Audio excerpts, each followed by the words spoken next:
श्वास अगर दाएं नॉस्ट्रिल से आ रही है तो दाएं नासिका से आ रही है तो वहीं ऑब्जर्व करना, बाएं से आ रही है तो उसको ऑब्जर्व करना, गर्म है तो गर्म है, ठंडी है तो ठंडी है। नमस्कार, मिशन जीनियस माइंड से संजीव मलिक।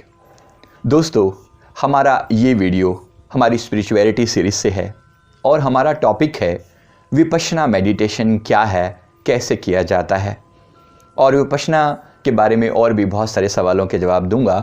जैसे कि क्या मुझे विपश्यना करनी चाहिए, लोग मुझसे पूछते हैं क्या मुझे वो 10 डेज़ कैंप अटेंड करना चाहिए, क्या उससे फ़ायदा होता है, क्या लोग वहाँ पर ठहर पाते हैं, वहाँ पर क्या सिस्टम होता है। तो इसके बारे में मैं थोड़ी सी चीज़ें शेयर करता हूँ।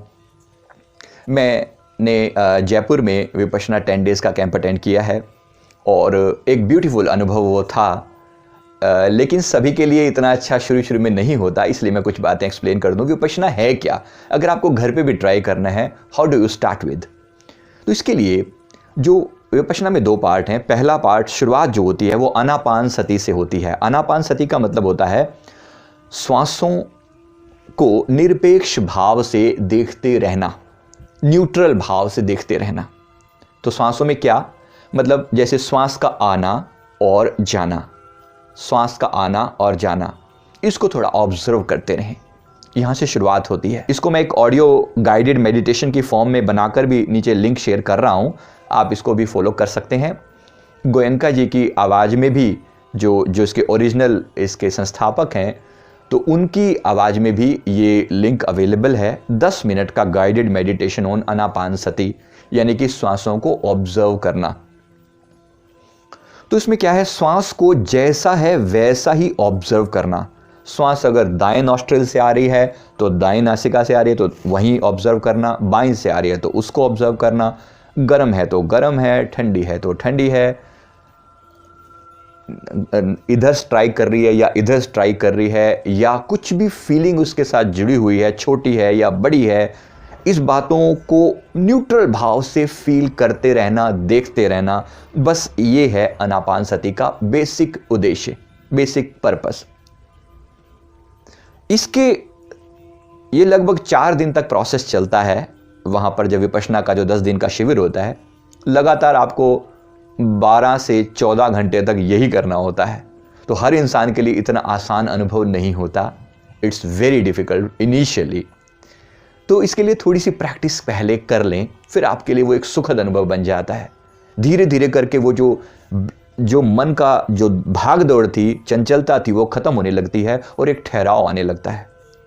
आप भी जरा करके देखिएगा। शुरुआत यहीं से करते हैं, न्यूट्रल होकर केवल श्वासों को देखना।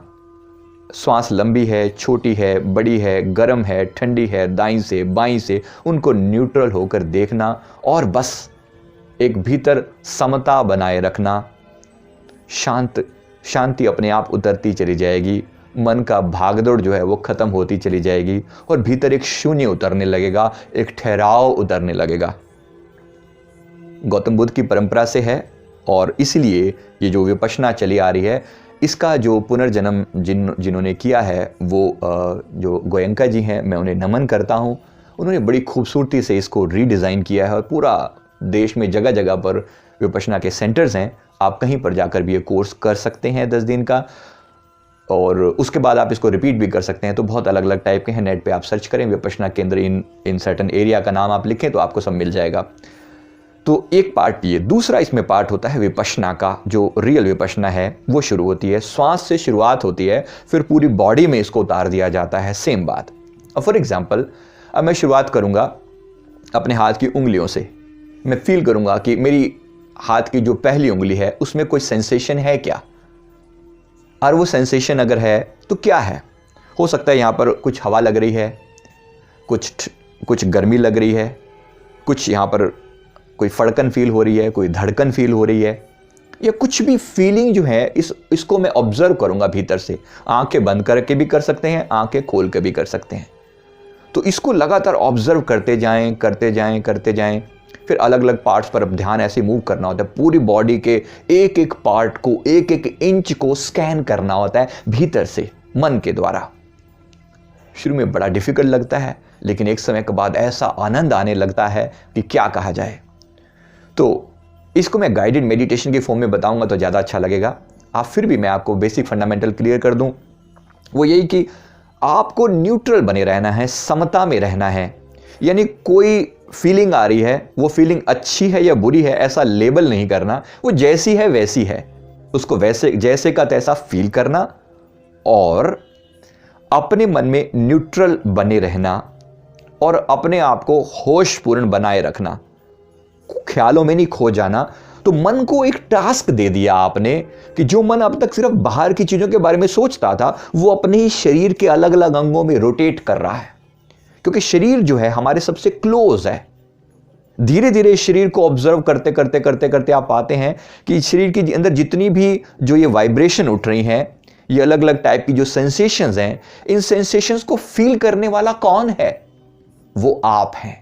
वो आपके भीतर का जो शून्य है, धीरे धीरे करके उस शून्य में वो आपको उतारते हैं।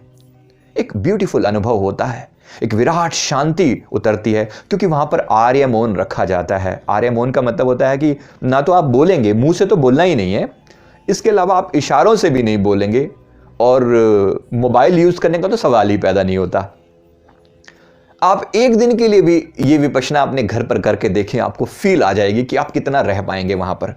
क्योंकि शुरू शुरू में ये काम बहुत डिफिकल्ट लगता है, लेकिन जब धीरे धीरे इसमें आनंद आता है तो आप बहुत खुशी और इतना आनंद फील करते हैं कि आप सभी को रेकमेंड करते हैं कि आप जरूर जाएं और ये करें, लेकिन थोड़ी तैयारी के साथ जाएं। तो मैं भी आपको रेकमेंड करता हूं, विपश्यना जरूर करें। तो नीचे जो ऑडियो मेडिटेशन दिया है, गाइडेड मेडिटेशन, उसको पहले फॉलो करें कुछ समय तक, फिर आप ठहर पाएंगे। जैसे कहीं पे भी जाओ तो लोगों को सोचना पड़ता है कि यार इतना पैसा लगेगा, ये होगा वो होगा, खाना पीना रहना सब उनकी तरफ से होता है। द ओनली थिंग इज कि वहाँ रहना अपने आप में, जो सारा दिन मेडिटेशन करना आम लोगों के लिए डिफिकल्ट होता है। तो आप तैयारी करके जाएं तो आप बहुत आनंद में रहेंगे और इस अनुभव के साथ आप और लोगों के साथ भी जरूर शेयर करेंगे।